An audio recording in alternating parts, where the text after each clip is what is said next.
538 Nationals Morning News on Super Talk 99.7 WTN. Good morning to you, friends. Time for the gang of three amigos. Ken Weaver's back. Good morning, Ken. Good morning, boys. Yeah. Johnny's here. Good morning. Good morning, gentlemen. You know, it's kind of weird. I got back from my little vacation, and then you two kind of scattered, so it feels like this is the first time. Well, no, we were all together. Yeah, we were. For a little while. Yeah, we had a week, I think.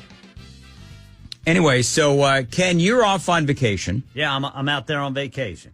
And now you're back. Do you want to share with the class where you went? I just went home to see Mom and Dad. You went to Oklahoma? Yeah, hung out with my siblings and all their little ones and had a good old time. Yeah, did you catch any fish? I caught... Did you kill any... Was it turtle? You like to kill turtles. Is that what it is? Well, if they leave my fish alone, I'll leave them alone. But if they start messing with the fish or with my line, yeah, I'll kill them. Right out. Graveyard dead. So that's what I'll do to them. So when your kids go back to school and it's like, what did you do on your vacation? You can say, I watched my dad kill turtles. Watch my dad shoot turtles. There you go. But yeah, you know what I enjoyed the most about this? I could drink coffee anytime I wanted to. Yes. It was 5 o'clock in the evening. I could drink coffee because I didn't have to wake up at stupid o'clock the next morning. That's exactly right. I did whatever I wanted to do and when I wanted to do it. Or when your wife said that you could. No, she didn't go. She stayed here. Oh, really? Yeah, it was just me and me and my kids went out there. All right. I had a great time with Mom and Dad, and they said to tell you two boys hello. Well, hello. So I had a great Southern experience. All right. Over the week. Actually, it was Saturday night. Saw a great Southern movie. Deliverance. No. Oh. Fried green tomatoes. Oh, yeah. Have you seen that, Ken? That's got a couple of sexy ladies in it, doesn't it? Yeah, it has a couple. Mary Stuart Masterson? I don't know. Yes, they are pretty. That's got a pretty name. They're a pretty girl. But, yeah, a great movie. And a great Southern movie. What would you say is the best Southern movie? As much as I liked... Cool Hand Luke. You say Cool Hand Luke? Yep. Johnny, you got a favorite Southern movie? Boy, that's a great question. It's because Gone with the Wind is a Southern movie. Yeah, it's way. Forrest Gump would be a good one. Yeah, Forrest Gump would be a good you're right, Ken. Forrest Gump would be a great Southern movie. I would say Forrest Gump may be the best, as a matter of fact. To Kill a Mockingbird, that was a good movie. Oh, I haven't seen that in forever. Yeah, that was a great movie. Yeah. So I saw Fried Green Tomatoes. Amy finally got me to watch it. You know, she's been after me to watch that since like the day we met. Really? Yeah, it's been about 6.5 years now. You finally relented. I finally relented. For whatever reason, Kathy Bates, I don't know why it is, but I've just never been a big Kathy Bates fan. She's good. Yeah, she is good. Let's see here. Sweet Home Alabama. Yes, that is another great movie. Thank you, Mark. That was a great movie. I love when she was in the bar. Bill said, yes. Bill says Sling Blade. Yes. Oh, yes. Oh, my God. Another good one. I've forgotten that one. Oh, and Daddy and Them. That's a good one. 0792 says Steel Magnolias. That's a good one. Yeah. That is a very good one. Kind of a tearjerker, though, but yeah, it's good. Oh, yeah. Well, I cried at Fried Green Tomatoes. Did you? Over the weekend. Yeah. Amy did too for once. She doesn't cry much. Amy is not a crier. Really? Smokey and the Bandit, Green Mile. Smokey and the Bandit. Talladega Nights. My Cousin Vinny. Is My Cousin Vinny a Southern movie? Yeah, because they're in Alabama. Okay. Yeah, he has to try to get his nephew out of jail in Alabama. Okay. Yeah, that's very good. Listen, I will tell you folks, Oh Brother, Where Art Thou? Yes. Yeah, very good. Yes. Anything Marissa Tomei. Anything with Marissa Tomei is going to be tops on my list. Well, especially that one. She just looked gorgeous. Yes. And funny as. Oh, Driving Miss Daisy. Yeah, because I posted on social media that I finally, after many years, saw this movie, Fried Green Tomatoes. I've never seen that either. You've never seen Driving Miss Daisy? Never have. How about you, Johnny? I've seen it, yes. Okay. Very good movie. Okay. That's one of those that I now have to see. A great. What I need to do is I need to start seeing all these great Southern movies. You do, brother Dan Manish. Waterboy as well. That's another great Boucher, one, I guess. As Kathy Bates is Bobby Boucher's mama. I got to add Talladega Nights just because of Ricky Bobby. You know, the dad. Oh. Was his name Gary Cole? Yes. Played his dad. Oh, God, he was funny. Hey, can I ask Good, can I ask a question? Are Easter eggs still a thing? Yeah. Yeah. Are they? Because Amy and I were talking. I couldn't tell you the last time we actually did Easter eggs with little Riker. Well, he's no longer. Yeah, he's not little Riker anymore. Well, he's 10. Yeah, I mean, he's 10, but he looks like he's tall now. Yeah. Oh, he is. He's getting taller. Well, you know what? It's hard to get him away from the darn 3D printer. Oh, I bet. Oh, my Lord. He has become a master at that 3D printer. But do you remember when either you were kids or when your kids were growing up, your favorite and unique places to hide an Easter egg? I just put him in a bush. I've got two. That's what I did. I've got two. Where? In a slipper or a shoe. Just don't forget it. Or in a right, or in a barbecue. Oh yeah. We used to always put him. My dad used to always put him. Whatever my dad did, I did. Mm-hmm. So put him in a barbecue, put him in a shoe, or we would. One of the things that I did, you know, when you have a swimming pool, you have the thing that opens up and you put the chemicals in and the filter and all that. Yeah. So. My dad put one in there once. Uh-oh. No. Okay. My dad put a fake one in there. I, on the other hand, as a young father in L.A., put a real one in there. And, of course, it was boiled, so, hard boiled. So we had, egg bits in our pool for, we had to fish it out. What's that sulfur smell?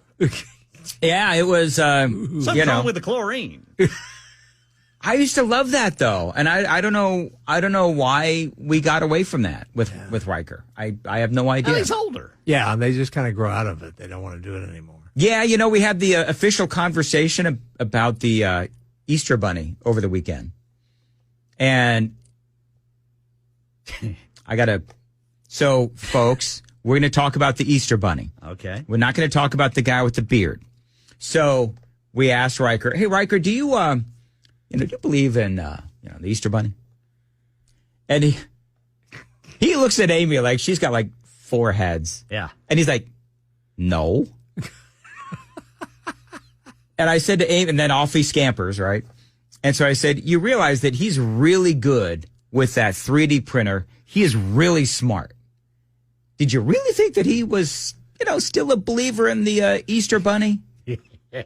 And she said, "You're probably right." I said, "No, I am right." Yeah. Then I asked about the big guy with the beard. Yeah. She said, "Shut your whore mouth." That's what she said. Wow. I know. Your what mouth? It was like, never mind, it's moving on. Let it go. There's some things I can only say once. Okay. And then we just got to move right along. So if you're not sure, just rewind the tape. Like Friday. What happened Friday? Oh, move along. Did I have one of those moving along on Fridays? Well, you just had a slip of you didn't mean to say something. Okay. I should have watched. It's funny. I don't remember. You don't remember it? I don't remember could you give me a hint what I did on Friday? Well, it was about the conjoined twins that got married, and we were talking about the guy that married them. Yeah. And you wanted to say, "I want to interview that guy," but it came out differently. Oh, yeah. Yeah. I said, Ken, you missed it. I said I wanted to marry the guy. Yeah, he goes, "I want to marry that guy." I want to interview meant that interview. Rats. I wish I'd have been watching. I had on Friday, you missed it, Ken. On Friday, I had Friday-itis, in the worst way. Oh, you were ready for it. Yeah, he was. I sure was. It was a long week last week. In fact, when it came after the show, Ken, you should have seen the dust as he was going out to his car. Yes, man, I was gone. And actually, I hit my goal of being on 40 East. Yeah. By the time the news was done. Yeah, you did. So there you go. Because real quickly, I just heard, "Bye, Johnny. Have a good weekend." See ya. Boom. I'm out. Brother Dan was out like a rocket. Yes, he was. Did we have some rock and roll news, Johnny?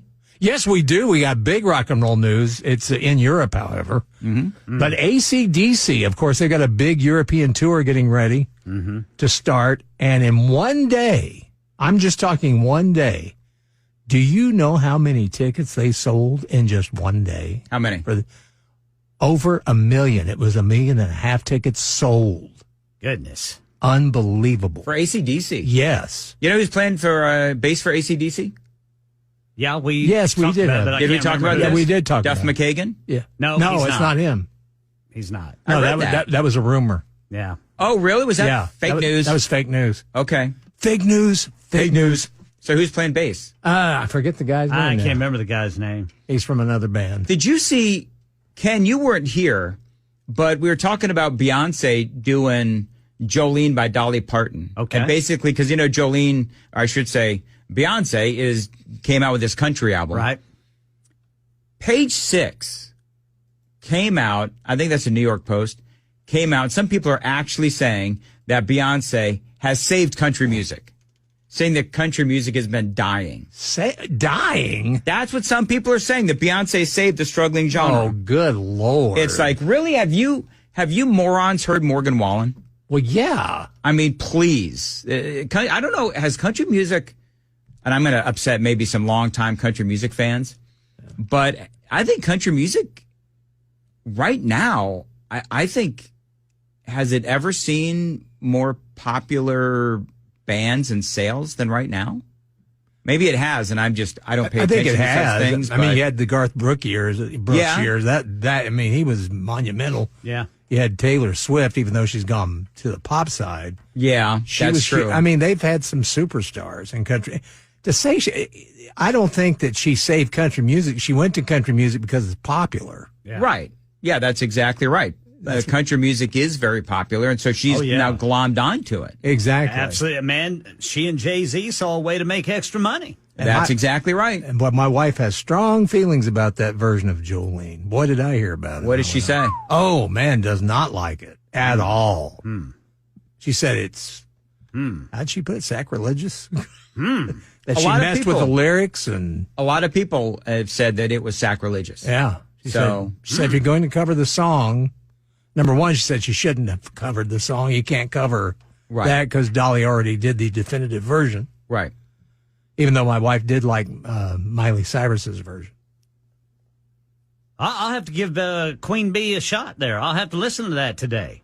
I think do you know what I think Dolly Parton has a personal policy that she doesn't ever criticize anyone. She doesn't. I think that is her own personal policy. She doesn't need to. No, she doesn't. She does not need to. In fact, talk about a great songwriter. I heard a song that I played when I first got into country radio, and I remember the country program directors weren't wild about it. It was when she broke away from Porter. It was called Light of a Clear Blue Morning. Mm-hmm.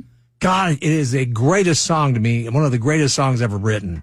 And I heard it over the weekend, and it hit me again. I thought, God, that song is powerful. I mean, it could definitely be a spiritual. It's that good. It moves you that much. It is a great song. Too. Yeah, Light of a Clear Blue Morning. All right. Gosh, it's a great song. We'll have to check that out. Hey, while we're on the subject of music, I just told Johnny B this. You Southern rock fans out there, you need to give this new Black Crowes album a listen. Yeah. Because I'm telling you, those boys have gone back to how they sounded on their first two albums back in 90s. This new one is Happiness Bastard is the name of the album. Like the title. And it is real good. It is real Southern. And I mean, it sounds like they did whenever they first started. That's awesome because when they came out, they were great. I've never been a huge Black Crowes fan. Boy, I was. Too. I think part of that is just way overplaying. I felt they were on the radio a lot. Yeah. Well, and rock and roll was hungry for that, because they had that Stones kind of R&B sound. Oh man. Yeah, that's true. Yeah, they were good. She Talks to Angels, though, is my favorite Black Crowes song. That's a good one. That is a great song. So there you go. Oh, by the way, my sister and brother-in-law went to made a quick little sojourn to Mexico. Yes. Oh yeah, that's last week. As they were coming back on the bridge, she goes, usually on the bridge, we're able to stop because, my brother-in-law is older and he's had knee replacement surgery, so he can't really walk long distances. She said we could not stop at all because she said the entire bridge was taken up with people coming into the United States. And she goes, They all had tents, but she goes, they weren't homeless looking. She said these were nice tents. She said these people were all very neatly dressed, said showered, and they were not from like Mexico or Central America, any of those countries. She goes, these looked more like white Europeans coming into the United States. Yeah, that's illegally, the thing. Illegally. And said it was a huge number. I'm sure that if she looked harder, she would also, if she wandered around the encampment, she probably would find folks from China. Oh yeah, definitely. And all these other nations, probably some folks from Yemen, some of those America hating countries as well. Oh yeah, come on in. So, come on in. Come on in, Joe. Joe wants you here. All right. It is 5:53. He sure does on Super Talk 99.7 WTN. We didn't even get to, and I meant to, but we didn't even get to how Biden went out and proclaimed Easter Sunday to be the Trans Day of Awareness. Now, just so you folks know, this has been a thing since like 2009. Yeah. But here's the thing, is it politically incorrect to say how many days of awareness do we need for trans folks? Yeah, it seems like there's about 12. Ken, there's a heck of a lot more than 12. There's like entire weeks. The entire month of November is for trans awareness. That's right. So it's like, how many days do they need? Trust us, folks. We're aware. We can't get away from it. Now they're mining for votes, Brother Dan. Well, I know. And what about those poor, S&M folks? Don't they get a month? Well, it depends on what the latest polling shows. Oh, okay.